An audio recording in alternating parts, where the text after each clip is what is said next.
5 nights out of 7, we'll say, I was then walking down to the seafront to play certain games. I had to do it to then be able to sleep. Do you remember how it made you feel when you were gambling at that time? It was fun at the time. Escapism is a massive reason for my whole life of gambling. I had a problem with cocaine. I suppose the gambling was always spurred on by me wanting the cocaine to then have to pay for it, and they came hand in hand. What was the point where you started to seek help? I kind of got myself into a lot of trouble in the sense of I had a drug dealer after £400 that I owed him. I didn't know what to do. And I then was very honest with my mum, blurted out everything. Then I kind of sat or lay there and realised that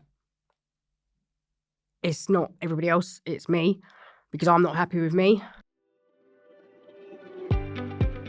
Welcome to New Beginnings, a podcast exploring the hidden effect of gambling harms on women's lives. I'm Natasha Devon, an author, broadcaster, and mental health campaigner.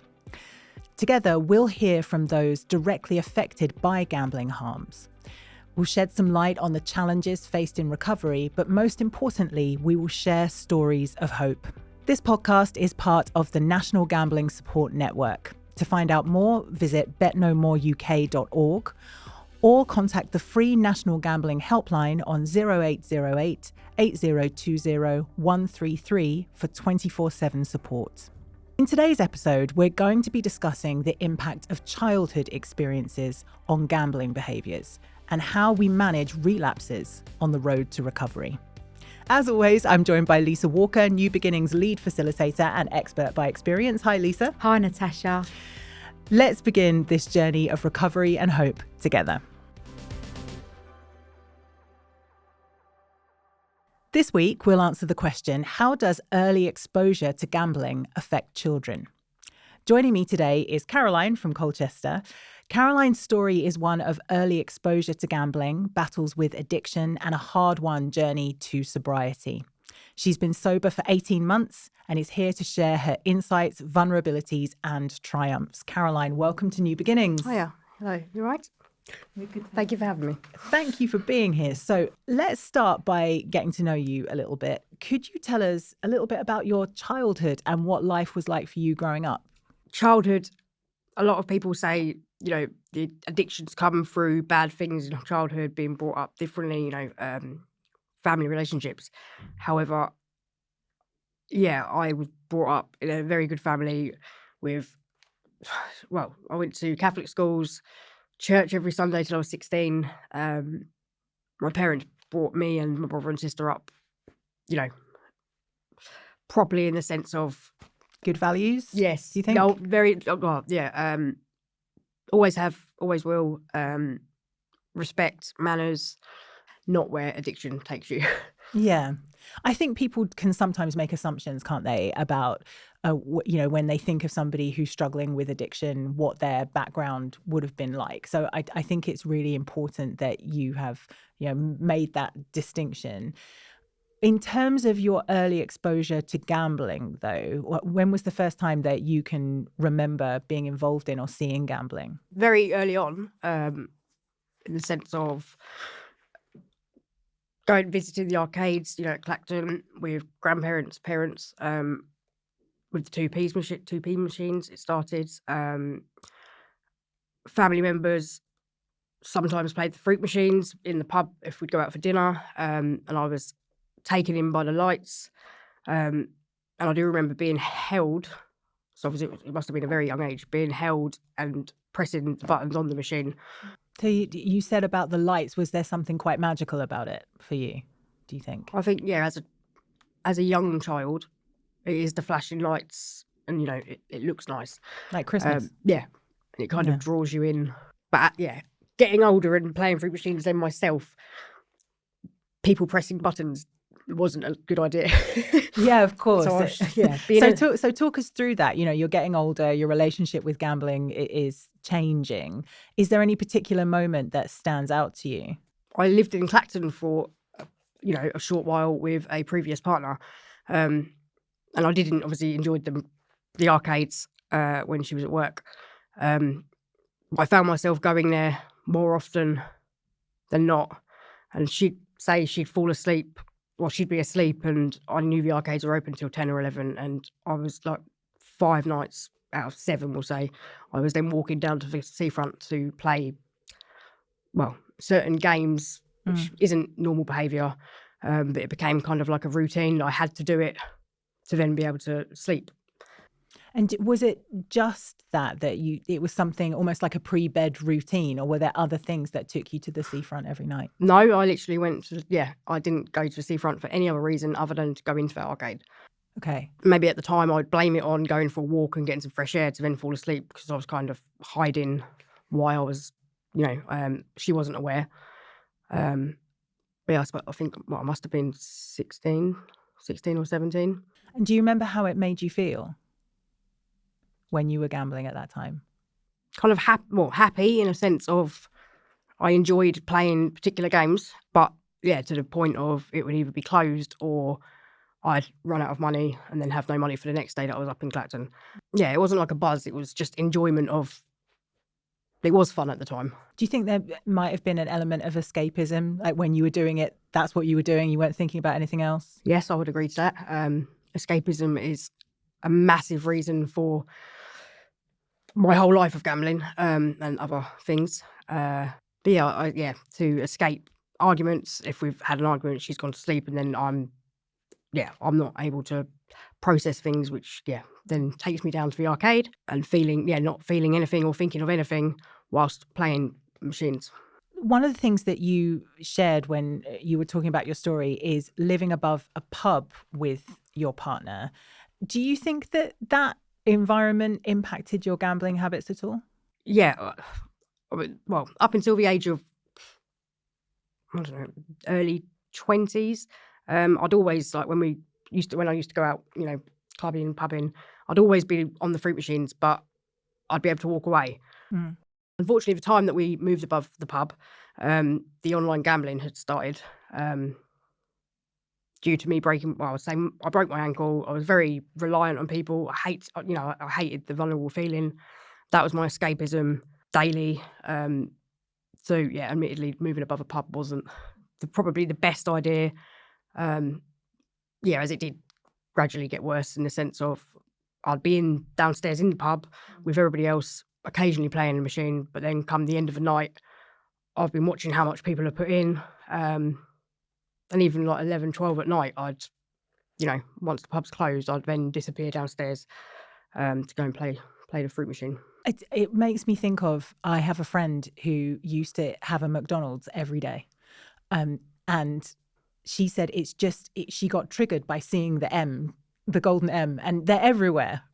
But if it's not on your radar, you don't think of it. So for me, like I can walk through a pub and there'll be fruit machines in there and it just doesn't even register with me. But I guess if you're in an environment where you're surrounded by that and you have a vulnerability around that, then it's just going to be triggering you all the time, isn't it? Yeah. Because I've dual addiction, so I had a problem with cocaine. And I suppose the gambling was always spurred on by me wanting the cocaine to then have to pay for it. And, they came hand in hand where I needed the money to pay for the drugs, or I was doing the drugs, which then led me to the gambling because of the mood I was, put me in. I mean, people often talk about the loss of money, which, inevitable, isn't it, when you take up gambling as a long-term habit. But in terms of any big wins, are there any moments that stand out for you? No, but it makes me laugh because when I first went into recovery, I didn't get when the guys at GA were saying, you didn't have a big win. There is no big win. And it was like, well, no, I did win that. I think, to be fair, the most I think is like £4,000 or £5,000. But that was in the first day or two of online gambling. Other than that, I've not noticed, a win's a win, but it's not because you don't withdraw it. So you're always, it's never a win. Is that quite a common thing, Lisa, to have, I mean, £4,000 or £5,000, significant amount of money, to have a win like that in the first couple of days, but then never to see that repeated? I think, I guess a lot of people that I speak to that they do have big wins. But when you actually get into gambling recovery, you realise that there's no amount of money that you would win that's ever gonna, I mean, I won £127,000 on one game of poker. But I know now that if I'd have won £1 million on that day, every penny would have gone back. Every penny would have gone back to gamble, because no win is ever gonna. It's never enough. And I think you only realise that when you start sort of getting really into recovery and looking at the reasons people gamble. And I think it was really brought up, the topic about escape. And I think it needs to be spoken about a lot, because I think a lot of women, they do go down that road to escape. When you're gambling and you're sitting on a fruit machine, or you're playing a roulette machine, or you're sitting in your comfort of your own bedroom and you're playing, whatever game is your vice, you escape everything. Everything disappears from your mind, and all you can think about is hitting that button and trying to get that high. And it doesn't even matter, I think about when I used to sit in bingo halls playing 3 fruit machines at once, and if the bingo would have caught fire, I think I would have literally had to have been carried out by a fireman, because I would have been glued to that seat. I don't know if you agree, Caroline, when you was in, Yeah, I would agree in the sense of, thinking back to it now, you laugh, because I think at the time it was £50 jackpots on a fruit machine, and there was a time that me and my friend, who doesn't gamble now, would sit and put a week's wage to get that £50 jackpot, to then get it and put it all back in. But you just think, why are you putting in 10 times the amount of what it pays? Does it work the other way around as well? Because I think a lot of people who haven't had experience of gambling harms think, well, if I ever lost this much money, then I would stop. But does it work that there's no amount of money that you could spend that would stop you unless you sort of address the addiction? Money is a different amount. People gamblers view money, there is no value to it. So having a big win could be one thing for another, one, and like the same. It's quite common for people to come in early into recovery, and you get the whole, well, I did £20,000 in 2 months. Well, I did so and so, but then you learn to realise it's not about the money. Like, we're all the same. Like, somebody could have lost £100, I've lost however much. We're still, there will be no money that will ever be enough to stop. I think also what we're trying to say is that when you're addicted to gambling, there's no concept of money. You've got no respect for money. You are just chasing constantly, and mounting debts, credit cards, payday loans, whatever you can get your hands on. And when you think about what Caroline's just said, she used to put a week's wages in trying to get a £50 jackpot out, then that just goes to show we would just be feeding that machine, because we would just be trying to hit that high.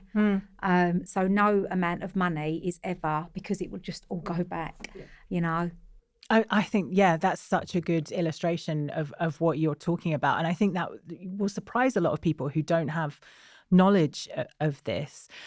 Let's talk about your recovery now, Caroline. So what was the point where you started to seek help? When I was living above the pub, which was 2018, I believe. I don't know if I should be honest, but I kind of got myself into a lot of trouble in the sense of borrowed money from where I shouldn't have borrowed it from, and put my ex-partner put her in a position that I shouldn't have put her in. I was with my parents, I couldn't go to them, my bills weren't being paid, and then, I had a drug dealer after £400 that I owed him. I didn't know what to do. You then go into you go into like a low, feel sorry for yourself, depressed state, where I then was very honest with my mum in a text message, blurted out everything, what I'd been up to, how much I owed, what I'd been doing. Sent it to then wake up the next day and everything's hunky-dory again, because that moment, the mood passed. And then realising that, oh, hang on a minute, I've told my mum everything. And you get the questions, and then you get frustrated about them wanting answers, and you're like, oh, I'm not in the mood to talk now, because you're not in that sad state.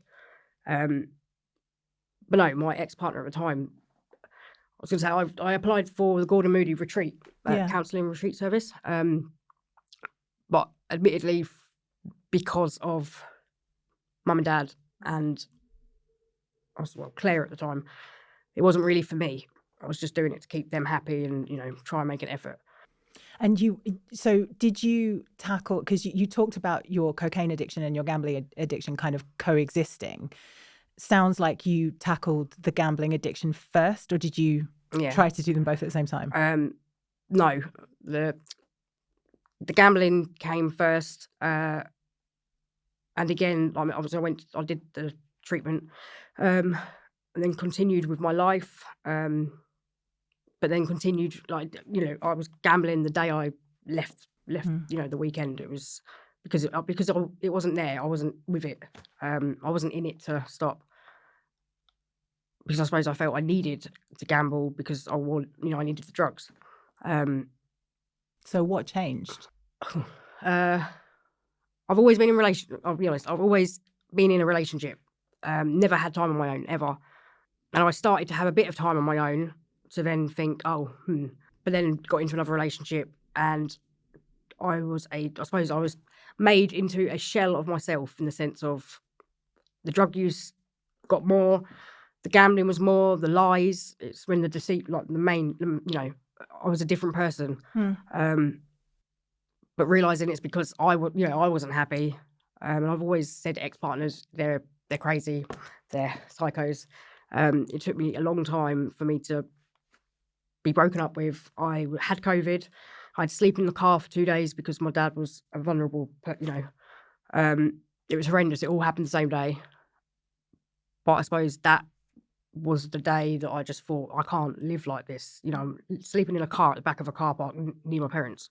And then, so what did you do after that? Well, it took a while because I did the whole crying, getting over, all that stalking and all that rubbish on Facebook.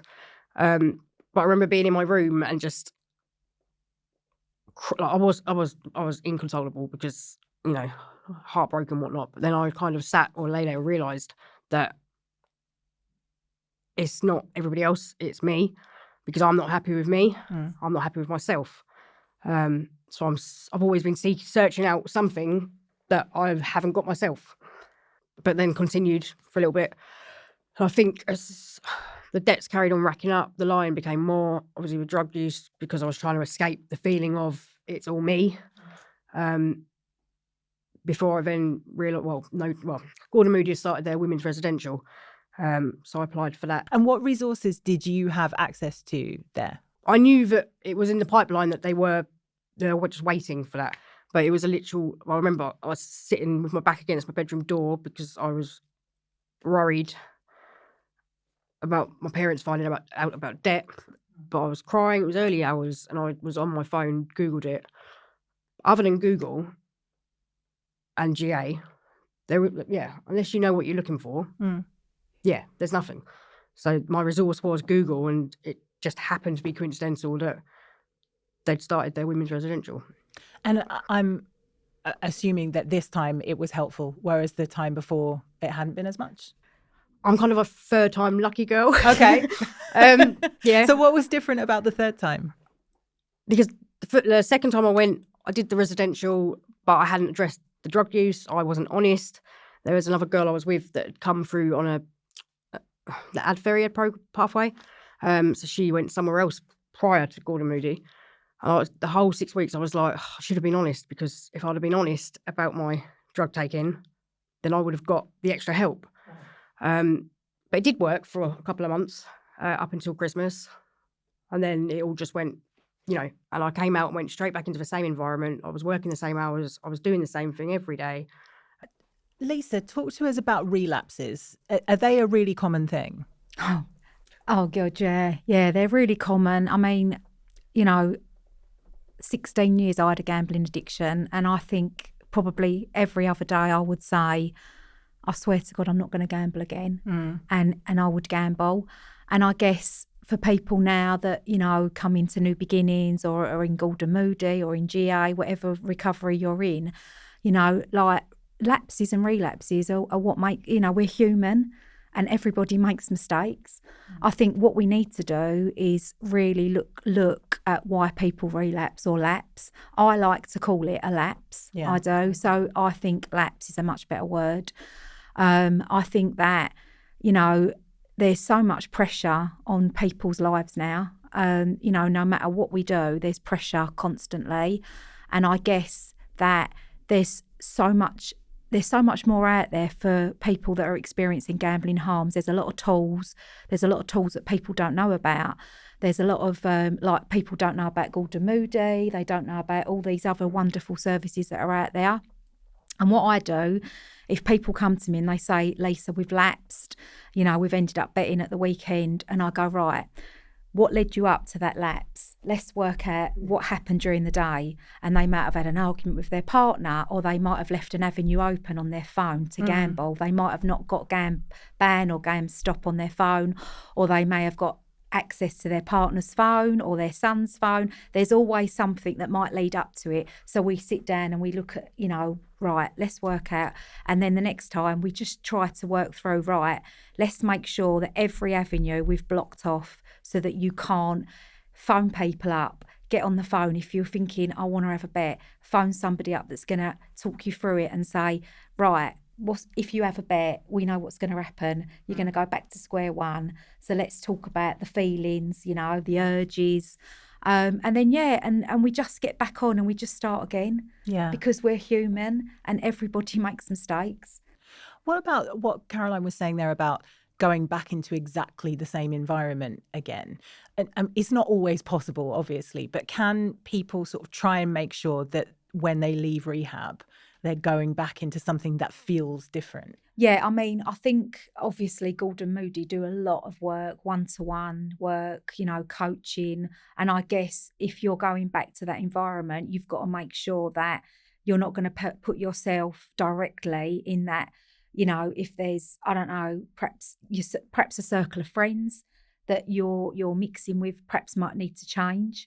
If they're in that environment, perhaps you've got to be open and honest and say, look, I've just come out of rehab for cocaine or gambling, whatever it is, I can't be around this. But I think when you come out of rehab, you should be in a much better place than where you was when you went in. And I think that a lot of people do come out of rehab and also think, do you know what, I'm not ashamed to tell people anymore that I have got I am experiencing gambling harms. And I think the more and more people you can tell, then the more and more. And also it's like every day you're learning. You're learning about your triggers, you're learning, like life can be beautiful without gambling. It is so important to talk about, even the handful of people that I've told that I'm doing this podcast, every single one has said, oh, I know somebody who went through that. And yet it's not high profile in the way that other forms of addiction are. So it's so important that we're having this conversation.